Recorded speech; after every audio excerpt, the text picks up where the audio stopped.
Alors, bonjour Monsieur Genoux, merci d'être avec nous. Bonjour. Donc, vous êtes ici sur une conférence qui parle des écoquartiers et des smart cities. Alors, quel est votre point de vue, vous? Je crois que vous êtes économiste. En tant qu'économiste, qu'est-ce qu'on pense des smart cities et des écoquartiers? Déjà, sur la conférence en soi, je trouve que c'est génial parce qu'il n'y a presque pas de chercheurs, il y a que des gens qui ont expliqué ce qu'ils faisaient. Et je trouve que cette approche de dire on fait, donc on s'inscrit dans le faire plutôt que dans le on devrait faire. Et ça, je trouve que c'est très très bien. Moi, les écoquartiers, c'est juste indispensable, on ne pourra pas s'en passer. Comment on va arriver à continuer à vivre sur notre petite planète en sachant qu'on consomme à peu près 3 fois la planète qu'il faudrait par tête de pipe en France, en Suisse ou partout.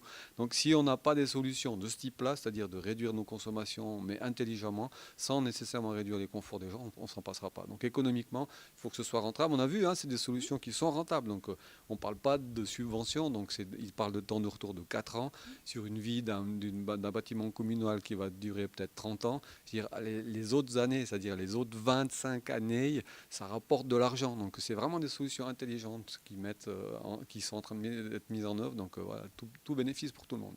Et on se rend compte que ce qui est important, c'est effectivement le déploiement des nouvelles technologies liées à la transition énergétique ou autre, mais c'est surtout l'éducation des personnes, la formation au comportement. Alors, quelle serait pour vous la solution pour que les gens soient informés d'une part et surtout éduqués au comportement, je dirais, éco-citoyen? Je viens de finir une étude sur l'écoquartier où on a essayé d'analyser où l'énergie se situe dans l'échelle de valeur des gens. Alors je vais vous poser la question, mais vous pensez qu'elle se situe où? À peu près, je veux dire, si vous devriez de 0 à 1, enfin de 1 à 10, où l'énergie se situe dans l'échelle de valeur des gens? Alors, je dirais 6. En fait, elle n'apparaît pas. Elle apparaît pas? Non, parce que ça vaut tellement rien qu'en fait, il ne l'intègre pas. Ah, parce que c'est pas visible, c'est pas tangible. Exactement, il faut mettre de la chair autour de l'os. C'est-à-dire que si vous n'arrivez pas à toucher, qu'est-ce qu'on parle de l'énergie? C'est-à-dire aujourd'hui, quand je vous pose à vous l'énergie, enfin je ne sais pas si vous êtes une connaisseuse du sujet, mais souvent c'est la prise dans le mur. Derrière, on ne sait pas ce qu'il y a. Et c'est ça le problème, c'est qu'on a désincarné l'énergie. Et les gens, donc aujourd'hui, ils pensent à énergie, à une prise, à une chose. Mais c'est pour ça que l'autoproduction, c'est une solution. Parce que quand vous mettez un panneau solaire sur le toit, non seulement vous produisez l'énergie, mais en plus vous réfléchissez sur la consommation. Et c'est une bonne manière de démocratiser l'approche, c'est sensibiliser les gens en disant, voilà, devenez des acteurs de l'énergie, produisez, vous pouvez, ça coûte pas cher, ça rapporte de l'argent, et comme ça, vous réfléchissez sur la partie nécessairement de la consommation qui va avec. Alors, vous venez de Suisse, Bougez pas, vas-y, comme ça? un petit peu. Voilà, parfait. Très Ok. bien. Alors, vous venez de Suisse. Quelle est la différence sur les comportements humains et sur le développement des projets éco-citoyens, éco-quartiers par rapport à la France? Il y a à mon avis deux grandes différences. La première, c'est que vous êtes un pays très centralisé. Et nous, c'est vrai que cette problématique de la centralisation, on l'a pour ainsi dire pas tous décident au niveau des régions chez nous, au niveau des communes. Donc c'est à mon avis beaucoup plus facile parce qu'on n'est pas embêté entre guillemets par un grand qui décide. J'ai bien aimé l'intervention du dernier maire qui dit en fait au-dessus, le niveau hiérarchique au-dessus nous embête et nous empêche de faire des choses intelligentes. C'est juste ce qu'il ne faudrait pas faire. On a aussi des contraintes mais beaucoup plus petites. Puis il y a une deuxième grande différence, et il ne faut pas l'oublier, c'est qu'on a un pays avec de l'argent. Et nous, c'est vrai qu'on a un niveau de vie qui est élevé. Et le problème, peut-être que si on poserait les mêmes questions sur le niveau, je dirais, de sensibilité, sur la valeur de l'énergie dans un pays qui a forcément un revenu plus bas que le nôtre, probablement il serait un peu plus élevé que chez nous. Mais nous, aujourd'hui, l'énergie, en fait, ça coûte tellement rien. Ça coûte rien, ça coûte un café par jour. Et pour la grande majorité des Suisses, mais la très grande majorité des Suisses, ce n'est pas un problème, les coûts énergétiques. Donc si vous rentrez dans la communication sur le coût, c'est un échec. Parce que compte tenu qu'il n'y a pas de valeur, donc ça ne vaut rien, vous ne pouvez pas motiver les gens sur la baisse du montant. Il faut travailler sur autre chose chez nous. Par contre, chez vous, j'ai l'impression, enfin en tout cas comme les maires l'ont dit, en disant il faut qu'on parle de baisse de dépenses parce que vous avez probablement une contrainte budgétaire qui est beaucoup plus tendue que la nôtre. Donc on voit qu'en fait un pays très proche, hein, on est très proche, mais en fait on a probablement des différences d'approche et l'influence, je dirais, du prix chez vous a probablement un impact plus important que chez nous où on a forcément un niveau de vie qui est le même. Le prix de l'électricité coûte le même prix chez vous que chez nous, hein. Donc vous imaginez que nous le salaire moyen d'un Suisse c'est aux alentours de 5000 francs.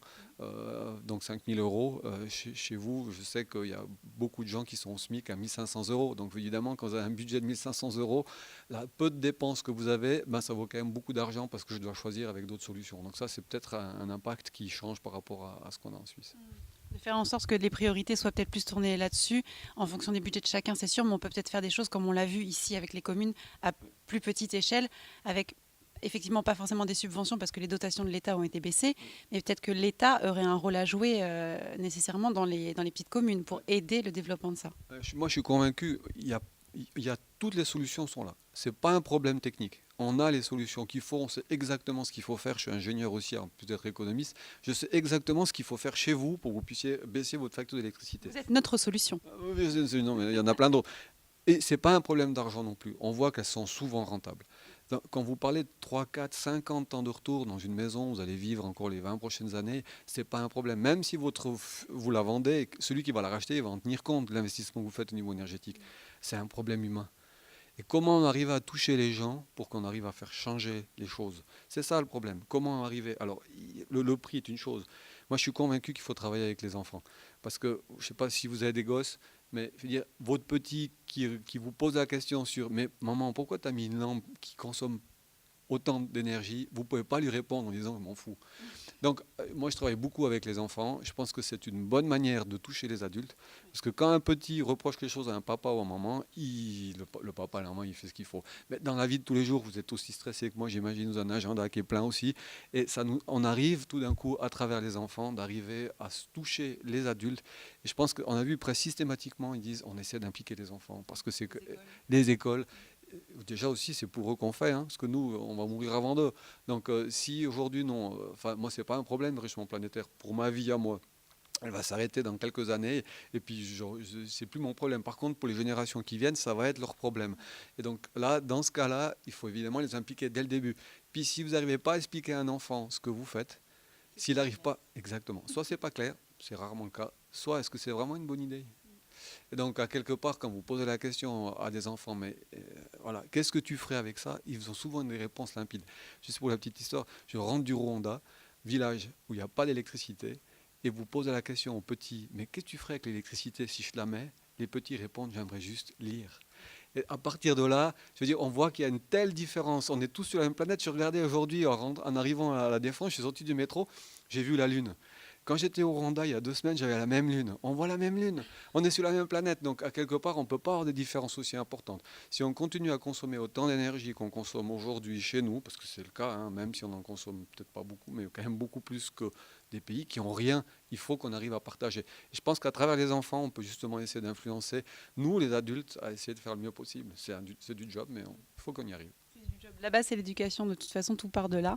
Et le sujet du colloque, c'est est-ce que les écoquartiers, est-ce que c'est un levier pour les smart cities? Et qu'est-ce que vous répondriez, vous, à cela? Ah, mais c'est essentiel, ça doit passer par là. Mais alors, on voit la difficulté qu'on a.